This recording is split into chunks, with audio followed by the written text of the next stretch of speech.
Good afternoon. We're out in the hot greenhouse. I'm watering kind of midday. It's about 98 in here today, or it was just a little while ago. I've cooled it off.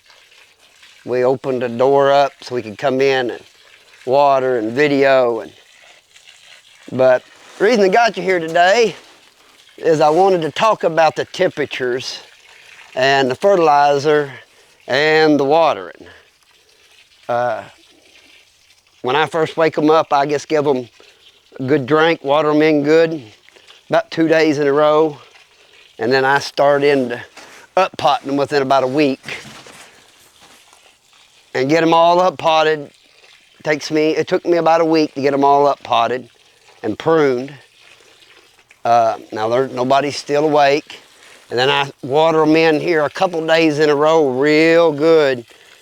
I don't use no watering wand because I want to put the water to it and just flood them, wake them. This is good. I'll do this for a couple days, and then I'll start watering them every other day. But I want to get them really good and saturated, and since they're in this greenhouse, it is hot.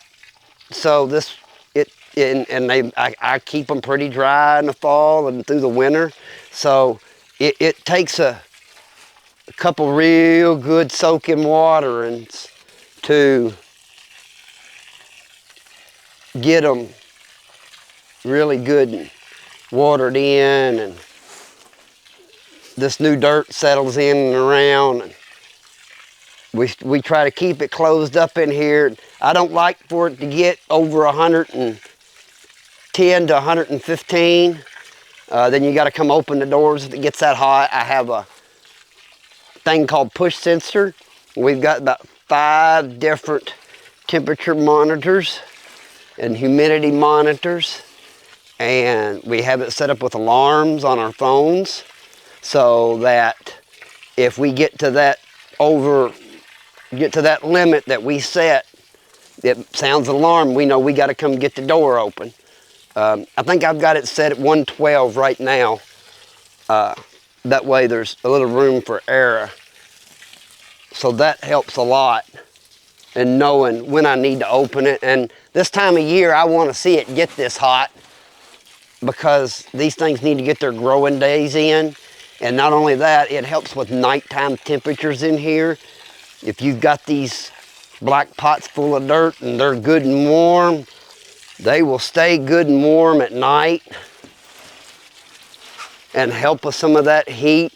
You could easily, if we get a cold day here, say sometime in April, we get a night where it gets down to 28 and I got to cover everything up. I'll do a video and show you how much different the heat is in the box. There'll be a 20-degree heat difference in this box because of the amount of hours of heat that we've already put in here, and then you cover them up with that box and they'll just stay a lot warmer. So that's kind of the reason why we do let it get that hot.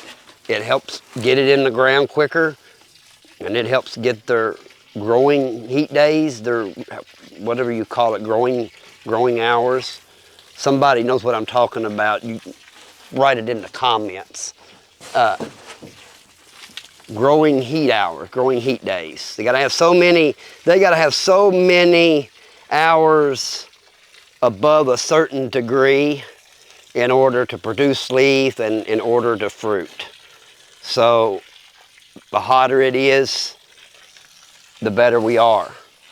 We can get it in, and then the more temperature we can hold, the better. And I've also noticed that even with the tops off of these boxes at night when it's 40 out, that it will still be between 45 and 48 degrees inside these boxes with no lids on them already. So that's a pretty big impact right there without the tops on it. So that's kind of the gist of how our watering goes and the way the heat's managed. This water, and this is like the second or third day in a row. I'll skip tomorrow's Monday. So I will skip tomorrow. And then I will probably go into an every other day or every 3-day cycle of watering them in good like this. Just taking the water hose and dumping it. I haven't never had any issues like that, and it don't take too long because this ground's really parched. It ain't had any water. These pots haven't been watered. These trees haven't been watered since late October, early November. I started letting stuff go by the wayside in here to try to get it to start to go dormant, even though we even come through almost 2 weeks in advance and started de-leafing before it got cold. Just to try to, it was getting so late that we wanted to try to get them to start going dormant, because you just don't want all that cold air on them at once. That it's really, really hard on them. So that's the reason I try to get them all dormant and asleep and pruned before it gets below 30 degrees. All right, so now what happens next here is when these things start to get woke up and I start seeing leaf, we will give them some fertilizer.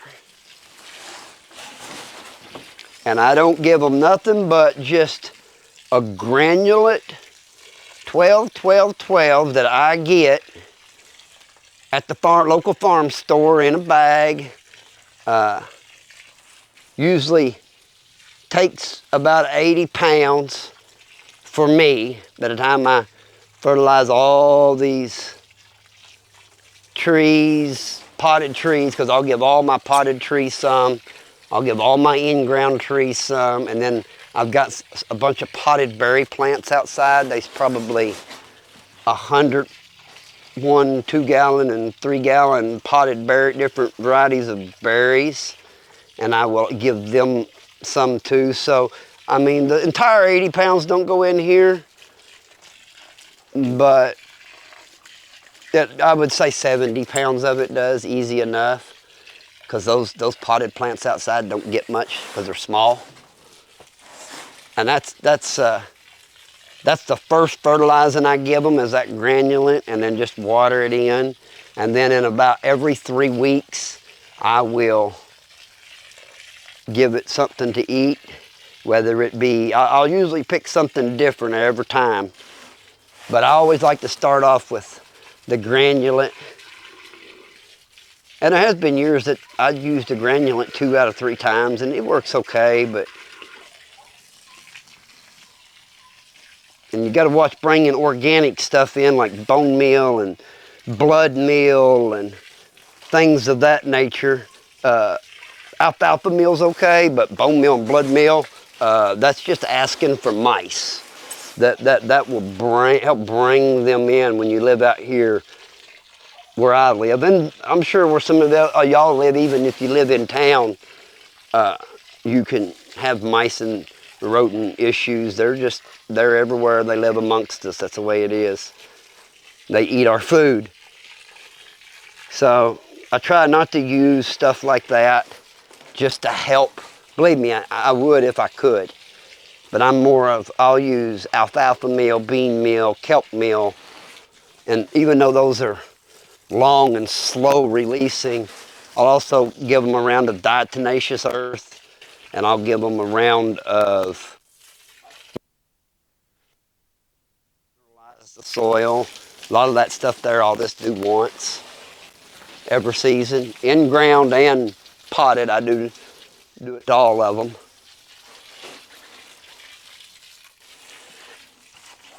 So, well, that's about all for today.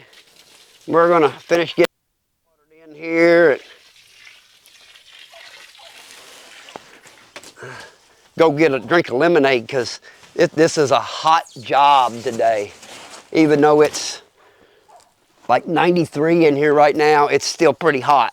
Humidity's up around 58% today, so it's in there too.